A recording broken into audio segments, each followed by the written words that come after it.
Ngana nga travailler na bato mutu et ça la vision eza mutu o ya commis privé pour la baninga. Mais les lots qui basent charge ou la culture parce que sur là les campagnes na plateau dans la campagne il y a européen ça yo pose à la ministre de la culture et la République démocratique du Congo.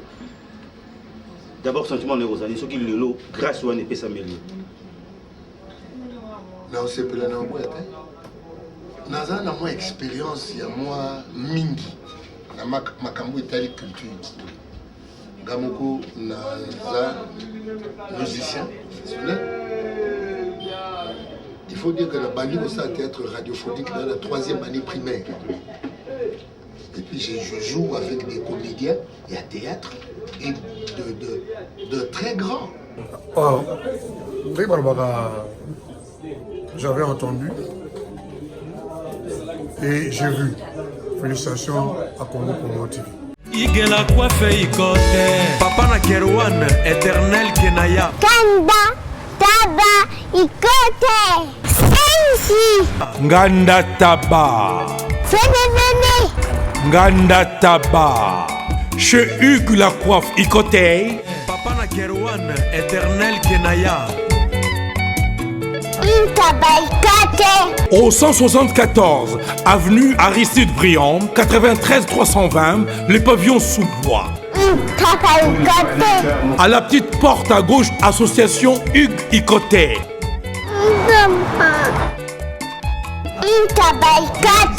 01 41 55 0000 Ntaba Ikoté. Descartes Construction et yeah! Fini l'inquiétude pour la réalisation de vos constructions de rêves en RDC au prix imbattable. Grâce à votre entreprise installée en RDC uniquement pour vous, spécialisée en construction, réfection, bâtiments, immeubles, vente de terrains, travaux publics avec les ingénieurs architectes qualifiés au prix incroyable. L'escarpe Construction est aussi spécialisée en luminosité des bâtiments et éclairage public. Installation des systèmes d'alerte, intrusion pour des maisons et véhicules et tout d'autres services. Nous acceptons aussi les paiements par tranche au prix incroyable. Pas d'hésitation avec Descartes Construction. Vous serez jamais déçus. Pour tout contact, notre email est descartesconstruction@gmail.com.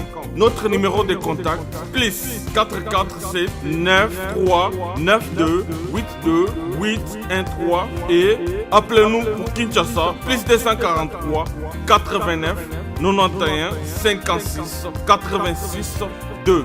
Descartes Construction à Tozana Mbongo Moké, opération Tongana RDC. L'agence d'export et d'import Michel Atlantic Shipping et Yei Bana ya Canada, Bana ya USA, Bomitungisa Lissusute. Pour tous vos achats et ventes de voitures, pièces de rechange et les accessoires possibles. Na koti na ba koli na bino na Kinshasa, Bomitungisa Penzate. Please, bakoya koza koli tinanda. Pour tout contact, Benga Michel Lukadi. Plus 1 508 371 60 43 USA na Canada.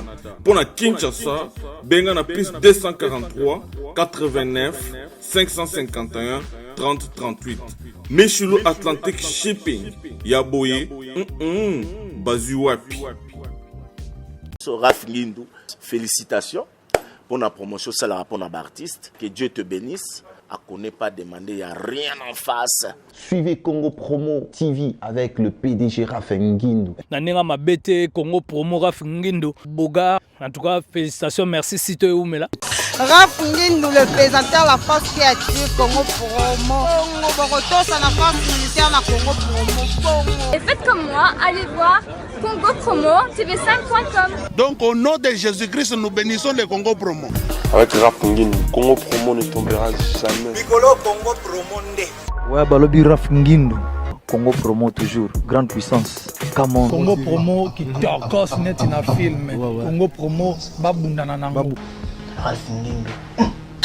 Congo Promo.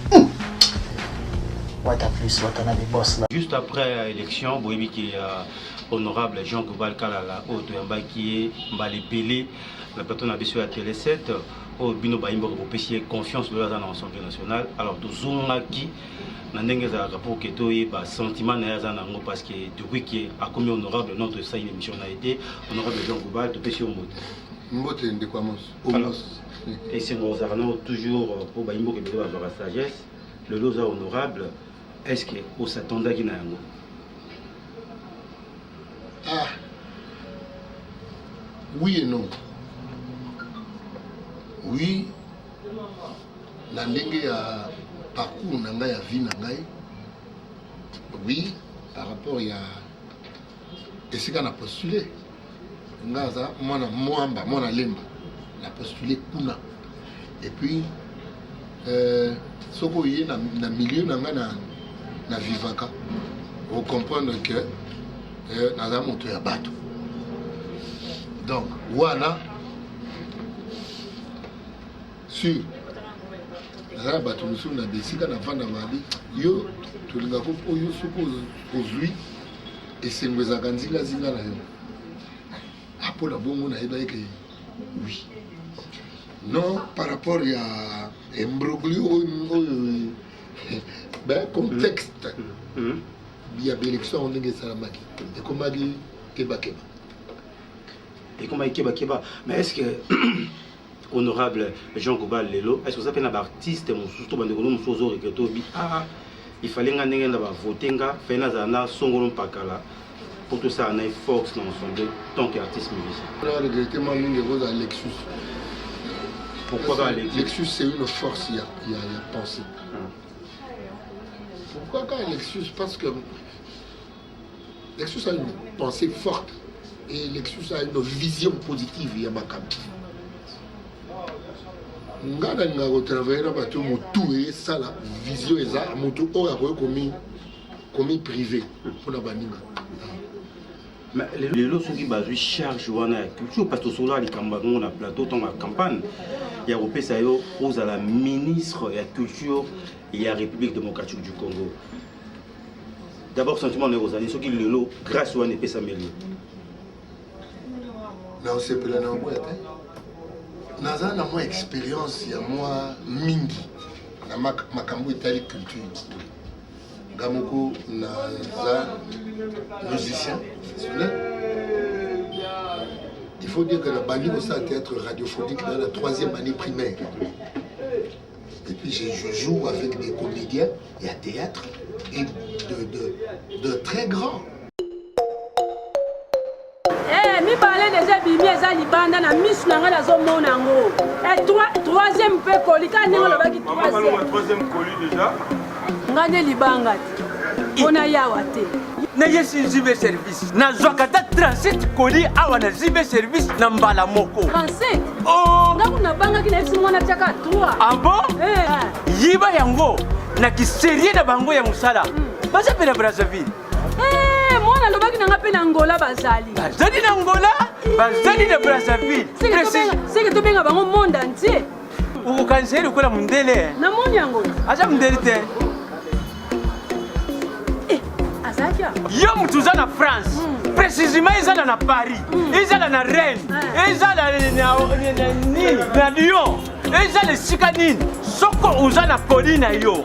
Kunyo kwa maneyote ba numéro na biso yango wana benga na yo zibe service aku livrer yo carton pe ko retirer yemuko akuya kuzwa yango pe akuya wana Kisasa kaka Kisasa te ya Maniata Makalu na Point Noir na Brazzaville na Angola na Kinshasa place à Robunga ezate Hugues la coiffe Et enfin, je suis arrivé. Salon Hugues la coiffe Ikote. Non seulement c'est un salon de coiffure, mais aussi une machine de transformation des hommes et femmes. Regardez-moi comment je suis. Vilain. Mais attendez, 2 minutes. Bogart. Vous allez voir. Une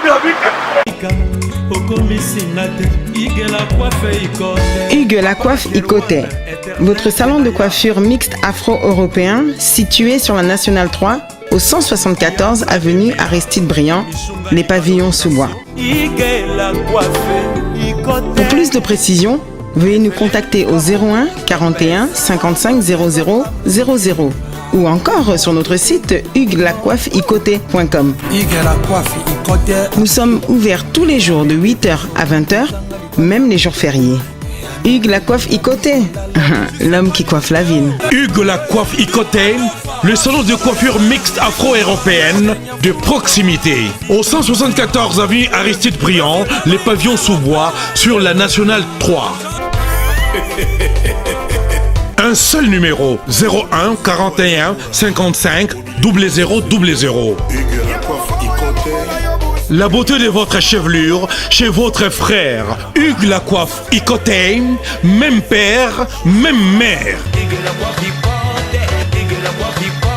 Chikicha, chikicha, cha cha. La beauté peut tout changer. Salon Hugues la coiffe Ikote. Quelle beauté! Sexy pour les femmes, ndindindi pour les hommes. C'est-à-dire que les comédiens dans le monde entier, des comédiens de renom. C'est-à-dire que les comédiens qui livre dans la comédie, il y a bouffonnerie. Dans la comédie, il y a intelligence et belle. Voilà, et puis, dans le côté du centre culturel et bel. Il y a Payapé. D'ailleurs, on a un centre culturel, un centre Wallonie, Bruxelles. Donc, avec Bango, avec expérience, et puis avec les gens que je connais du milieu culturel, Nazan va mieux placé que l'air. Vous en mieux placé, mais honorable Tomoni.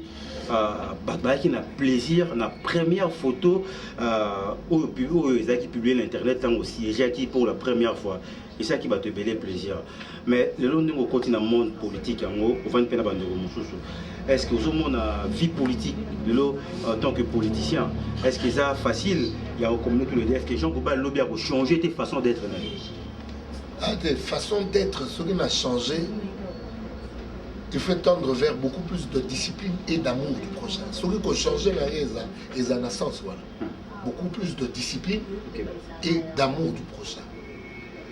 Façon d'être, pour considérer mon ninga inférieur, je ne suis pas de cette nature-là. Je considère mon ninga moto, ndenge moko. Pour nanga mokonzi te, vous avez mon ninga moto, vous sengez na bolimo. Voilà. Je ne me vois pas changeant dans le sens, il y a qu'à regarder Baninga Moussou la condescendance.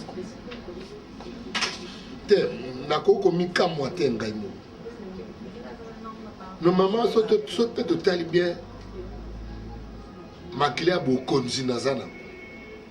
Vous êtes Konza déjà? Mais mon tonneau soit là, tata. A Konza déjà chez lui. Ah, ok. Il faut que nous ayons un c'est la Konzaga. Entreprise na musicien. Mais na Konzaka, na Mayene, na Bolingo, j'insiste sur l'intelligence et l'amour. Pour ceux qui ont beaucoup disent à la Bible. Mais honorable Jean Goubal, au Loba qui moi malobé belé, tant que yamba qui peut prendre la sociale. Les lois à peine voter bino, grève les ça à mes belé. N'a pas entreprise belé, n'a pas journaliste, n'a pas tout belé. Il y a entreprise belé dans Moka. Tant qu'honorable, tant qu'on va analyser les Cambouana. Pour on a d'abord on va analyser le monde de l'engenini. N'a tant que nous c'est un signe positif. Positif pour la bino? C'est un signe positif. Les autres là, c'est quand ils gros ils déjà. Mais batubano Coca-Cola batté pour film bozaki. Mais film moins négatif. C'est que le quoi va monter que batté au baillé. Parce qu'on est à biso film ou t'es na surtout réclamer ma droit na biso. Alors to bim sa kande to bombaki. C'est un signe positif. Mais après 100 jours, il y a chef de l'État, Félix Antoine Tshisekedi, ou un PC programme juste il y a 100 jours. Badbanos et le gouvernement Bima, mais programme à 100 jours et Pessami, tant que député. Vous avez un mois à vie, tout moi, les connaissez par rapport à programme où on a chef de l'État à 100 jours. Déco. Congo est béba tellement que. Et là, il y a des boulots. Avant, on a fait des boulots. Dans la porte où juger action te pour les boulots les gars même tout à l'heure kunda ce que vous avez combien de temps tout banotonga. Mais par rapport à la corruption au bandego mosusu ba postulat qui comme étant sénateur mais mon corruption ils en assemblée provinciale ba retirer ba candidature na bango yo te mec qui likamba corruption na tango campagne likambo na kaniaka Jean Goubal parce que il m'a appelé banzembo na yo le lengi ko kima yango to pe kotika yango. La justice doit sévir. Normalement, ça va être battu. Bazo ya postuler pour la bokonzi ba futa mon. Ce sont des gens à écarter. Bato ko écarter puis ko rayer ba mon liste ya ba prochain bato ba ko diriger, c'est quoi ça? Ce n'est pas trop compliqué ça pour toi yeli yo corruption na yo aujourd'hui na yo na yeus. Tout ça là pour ça ko soigner. Là pour ça ko soigner tout yo ka kuna natangi ba kombo ko te kobabi. Mais maintenant, tu vas virer. Il y a des gens, non et combat, mais pas virer bango. Mais sur le plan éducationnel, Jean Goubal Kalala honorable, le long peut pas que ça pour l'éducation parce que l'éducation est à ban et belé ça bébé zo banque ça paye ba imo ka belé le loza honorable au thème là paye l'éducation. Est-ce que vous avez un projet un mécanisme par rapport à mes bébés pour protéger sur le plan éducationnel? L'investissement dans l'humain est banda akuna. L'investissement dans l'humain, ils ont coupé sa chance dans la famille.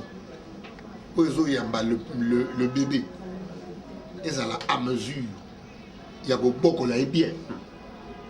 Ils ont à mesure, il y a beaucoup dans la classe bien. Ils ont à mesure, il y a volé ça est bien. Ils ont à mesure, il y a soigner bien. Ce qui est abéli. Ils ont à mesure, il y a un environnement, il y a bien. En fait, c'est l'homme qui est la base du développement. Parce que le développement se fait par l'homme, pour l'homme. Les hommes, il y a l'élo, ça, développement, pour la génération à venir. Et le ministère de la matière, l'éducation nationale. Ok. Je n'ai pas à l'aise. Mais les relations avec le Congo, c'est un pays voisin. Parce que là, tout est très dur. Les bébés qui sont ratés na Rwanda, Ouganda, ils ont maltraité, ils ont malmené. Les gens sont honorables. Les relations, il faut que nous vis-à-vis de pays où tout le monde est agressé. Tu as raté na Rwanda. Rwanda a la richesse na biso koto. On va remonter à smartphone. La richesse na biso koto. On a dit qui veut piquer ton or, ton brouille dans des guerres. On va piquer ma place sur la guerre dans l'Est. Biso, investir dans l'humain répond à tout ça. Investir dans l'humain. Investir dans le soldat congolais pour qu'il sache défendre le territoire. Donc, ça va soldat, il y a formation. Soldat, il y a formation et puis soldat, il y a pikiliki. La dégue, il y a bikolo, tu as vu bikolo. Ils ont destiné aux soldats. Ils ont destiné aux soldats naturellement. Tu as vu bikolo. Bon, tu Bangala, voilà. Donc c'est un colocop. Donc c'est un colocop comme la Baro Bangala. Je pense que vous avez dit moi bien. Mais dans Bangala, Yombe,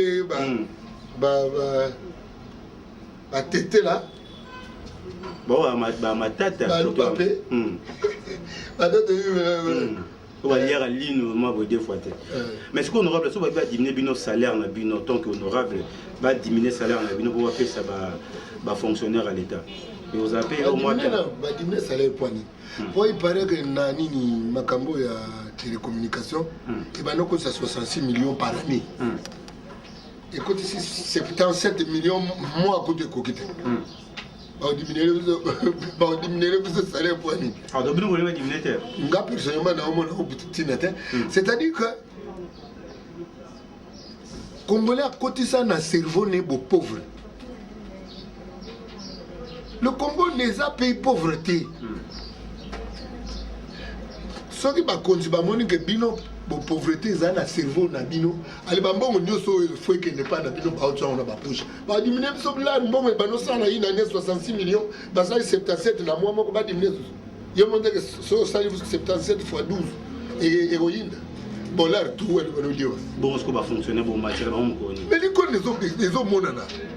C'est les cons les autres monana le budget et remata et cola. Quand le budget est au cola. On revoit les salaires et va fonctionner à la décence, au salaire de décence. Alors, dernière question, honorable Jean Goubal, gouvernement de Makalaming gouvernement là, bateau va la carte gouvernement. Il faut baser un critère parce que là, bateau va travailler qui na Joseph Kabila, président de Bisso Akala, bateau n'a pas ce qui vous a très dangereux. Vous honorable. Critère il faut pas pour na bateau va un gouvernement ou va sauver Congo na mikolo ezaroya. La probité morale, la droiture, l'équité. La probité, et puis maturité quand même. Le ministre Bano film na TV on dirait guerre batala non.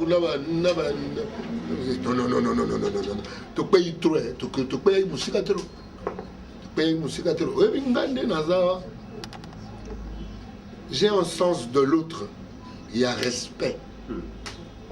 Mais voir Moutoubazoubina excellence, aller à la télévision pour insulter des gens, il fallait croire pour ne jamais postuler. Ne jamais. Mais bon, laissez aller aux Kénina, nous mais. Toki nika toki ne toko matoya comme dirait ngai école na ngatanga la école va sangwa école la discipline et là bientôt que les pays ne moi la discipline wana. Merci beaucoup honorable Jean Goubal. Mais n'habite ceux qui le lot contré au betena OK c'est na ndenge linga braza mingo kenda tika na ma politique mais ceux qui nazana nini na plénière ceux qui plénière ils étaient en vue na kiko oui vous payez ça na beta nous les a plénière parce que y a un problème ils bossent mais ceux qui plénière ils étaient la bête. Alors dernièrement pour la bandeko va voter qui est basé belé na Europe en Congo bah c'est pour la ranayo la sagesse na yo qui va faire ça qui ont confiance ni nous ça va on clôturer l'émission. Merci Kaka. Pour la promesse, il y a mon oko. Et comme un nyongo. Alors mieux faut qu'on promette traiter. Pour un nyongo. Ce n'est pas ceux qui entrent dans la bouche qui souillent l'homme. C'est plutôt ceux qui en sortent. Que bana malouba. Qu'on promette les lots. Merci. Dès que vous votez, là on s'est mis à l'encolo. Après ça, on a cassé. Investissement dans l'humain. Voilà. Merci beaucoup. C'était bien honorable Jean Goubal Kalala. Je pense que Bataboine Congo toi pour ça. Moi je pense qu'il y a toujours fait confiance à 100%. Ndingo va faire confiance dans ça équipe de mission et à campagne parce que toi on a posé bateau bazo mona musika puis bateau bana réflexion et puis bolingo yamboka. Un grand plaisir pour la biso ya yambo sur le lot. Nandingo comme honorable. Merci beaucoup na Yann Motoubile. Wazaki na caméra et puis merci à Gisèle Diamant Noir, journaliste à Vanessa Masolo, qu'on a poto basé belé, mais Ouassara Moussa est bien, Gisèle Diamant Noir. Je n'oublie pas la grande famille Osakano, à Londres, voilà. Merci à l'équipe Mobimba. Tout l'année prochainement, le numéro Monso sur la sensation 7. Bye bye. Sepela TV eye na makambo ya sika lisusu. O ba chaîne ya France eza na kati. Ba chaîne ya Congo eza na kati. Ba chaîne ya Londres eza na kati. Olingo na makambo ya politique ya sika. O parti AA eza na kati. O parti BB. O CFAIO eza na kati. Ya Sepela TV. Bouquet comme ya muke boye. O tina poche voyager na ngokeno partout lingi. Na bouquet na Sepela TV. Sepela TV. Mais ma biso n'engozo mais ma biso wana 4K. Machine ma daka. Sepela TV. Bienvenue dans le monde de Sepela TV. Sepela TV est le décodeur qui vous permet de suivre les chaînes du Congo en direct de la diaspora.